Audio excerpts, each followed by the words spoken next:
Now, let me ask you both about the biggest non-football issue, which is VAR, the video assistant referee. I'll ask you first, Didi, because I know that it was trialled in the Bundesliga last year. You watched the whole thing in action for a year, and you're strongly against it. Well, I was strongly against it because the German league was underprepared going into it, and as you said, it was a test phase. There were goals scored, or goals went over the line after the whistle had been blown, which were awarded. And the DFL made it very clear afterwards. They said you can try to sue what you want. It is a test phase, so you can't go to a proper court. So they cover their backs in case something does happen, because it could be relegation, promotion, or winning the league or getting into the Champions League. So they cover their backs. You can't challenge in a proper court, because it is a test phase. Now, this is, I think, a different story. This is used properly now, but I've seen it, and the Germans did a lot of homework, and they were underprepared last year. I've seen it for 12 months. It was at times disastrous. It worked sometimes, but overall, to the way we brought it in, or why we brought it in, to get a fairer result, to get a better result, that isn't true. There was a myth, because there were still mistakes, blatant mistakes being made, given or not given. And if you compare what we've lost, the emotions, that instant emotion and celebration, and compare it to what we gained, I don't think it's in any relation. It's no different here. We saw that game a couple of days ago, I think, a game I covered, the Portugal, the Portugal-Iran game, where Iran just stopped playing and kind of waited for the referee to have a look at the replay, and they wouldn't start playing again. And there were just some bizarre situation. They can say, well, this guy maybe wasn't up to it, but he wouldn't have worked with VAR, this referee, all season. So, and this is what I mean, and this is why... He was from Paraguay. Exactly. Yeah. There's 90-95% of these referees wouldn't have been in contact. They would have been to workshops, but it's a different ballgame once you're out on the field, as you know. And this is why I think it's irresponsible to bring it in. I'm not saying don't use technology in the future, but I think a lot of soil has been burned with this World Cup, because a lot of people who were for it, you might be one of them, are very critical about it now, and this is why it was just too early. I was for it, and I am for it, but I think the human beings are making a mess of it. John, one of the things that's happening, where do you stand on technology, John? Are you for it? I'm very much in favour of it, Eamon. I would agree with Didi. I wasn't in favour of it actually being introduced in the World Cup. I think it should have been saved for the next World Cup. There's a lot to be done on it, there's no doubt.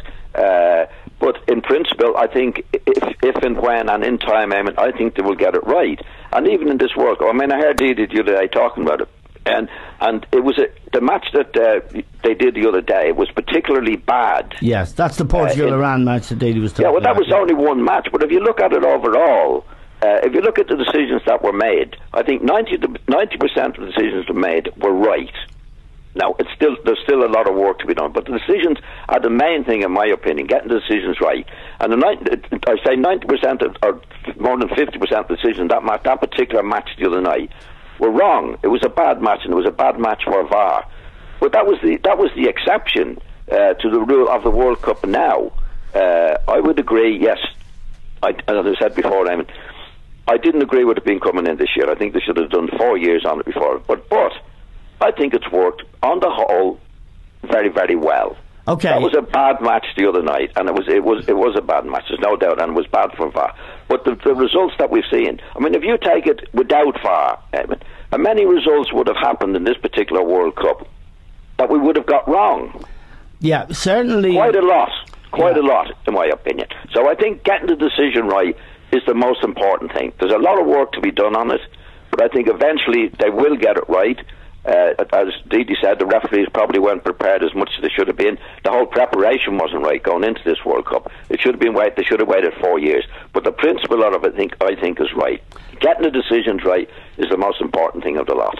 Yeah, Didi, one of the things that is put me off the present arrangement is the behaviour of players and coaches asking the referee, making a sign of a television and pressurising the referee to go, even when his inclination is not to go. and we saw a lot of that again in that Portugal-Iran match. But we've seen it.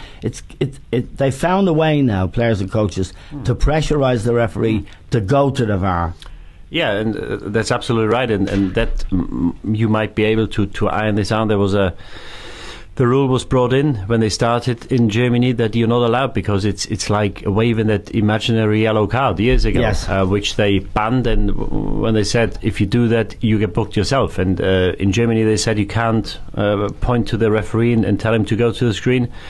It happened here. Carlos Queiroz did it on the touchline. Yes. And maybe the teams have been underprepared by FIFA talking about it and telling them what they expect, what code of conduct they do expect with that with a new video assistant.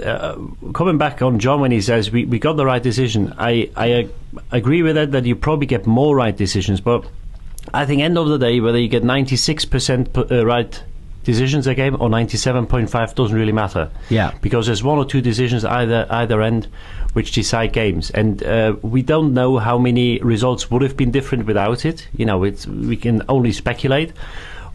What I would say though, with a blatant penalty for Serbia, Serbia's going out of the tournament. Serbia's going home. If this happened without VAR, I'd accept it. I said that the referee didn't see it. Actually, he was a German referee. Exactly. Herr Brick. And the news, I just read the headline yesterday, the news for him are not very good. So I don't think, I think there's every chance we won't see him in the knockout stages. And I'm not saying... And he refused to go to the VAR. Well, we don't know what the communication was. Okay. But Serbia's going out of the World Cup. Now, if this happens without VAR, I can accept it. I said the referee made a mistake. He didn't see it, because I think he gave a foul against Mitrovic, actually. Yeah, he did. With VAR, it's unacceptable. Okay. It's unacceptable for me. Can I just come in there? I think some of the things that been introduced to VAR are wrong. I think the person who is doing the VAR should have the say on whether it is a penalty or not the referee. Oh, I don't agree with that. Well, why not? If Didi said that the referee didn't give it, right? The guy. In other words, the referee can't be wrong, but he is wrong. But he can't be proven wrong. No, hold on. The rule is: if the referee has made a clear and obvious mistake, then they can ask him to look at it again. But he is the person who makes the final decision. Yes, but he did. No, but why don't they ask him to look at it and then make the decision? That's what I'm saying. Well, one of the reasons they should be able to say to the referee, "You should have a look at this." Not leave it to the referee, Eamon, to have a look at it. Well, it doesn't matter. I mean, if the referee is unhappy or unclear and can't be sure, he wants to take a second look, can he initiate the VAR? Of course he can. Of course he can. Yes, but if he doesn't do it like you got the other day, he shouldn't have the final result. They should say to him, "No, you should have a look at it again." John, I think this is where one of the and I agree with you, because if a referee doesn't give a penalty, he obviously didn't give it because he didn't think it was a penalty. Exactly. Yeah. And we had a lot of situations, especially in the second half of the season. In the first half, they went on too early. In the first half, because if it is a penalty like the Serbia, the people in the bunker should say to him, give a penalty, stop the game and give a penalty. Exactly. Right. You don't need to have a second look. It's a blatant penalty, give a penalty. Yes, really? Yes, exactly. That's what they should do. In my opinion. You're not taking but they might come to that, Didi. No, you don't take the referees. As we refine the whole business, as we refine the whole thing, then they will. I think they will come to that conclusion. I don't think you take the authority of the referee away if it's a blatant penalty. What happened in the second half of the season in Germany, that very often the guys in Cologne where they sat in front of the TV, they didn't want to make a decision because there were a few, we were 50-50, 80-20, 90-10, they didn't want to make a decision. So they said to the referee, go out there and have a look yourself. But I think it defies the whole objective why you do it, because then you go there in the heat of the battle, you don't know what replays the referee's shown. His heartbeat is up to 160 because he's just been refereeing a game for 60 minutes. Yes. And he shouldn't be made to have a look at this again, because the reason why we've got these people is to make a decision. And if they think that the referee has to have a look again, whether it is a penalty or not, then I think shows me it's not a blatant error, and they should just let play carry on. And in the Serbia instance, There's no doubt. There's no need. We had I think we had penalties where the referee was asked to go outside. Just give it. There was one in the South Korea game against Sweden, I think, which was given after 20 seconds. Right decision. Took 20 seconds. They looked at it. Why does a referee has to go out again and have a look? Just tell him, contact. He didn't play the ball. He brought him down. It's a penalty. Okay. Yeah. That's what I would agree with, Eamon. I definitely agree with that it should be taken from the referee. Okay. Anyway, I think Didi and I agree. Yeah, I'm unsure.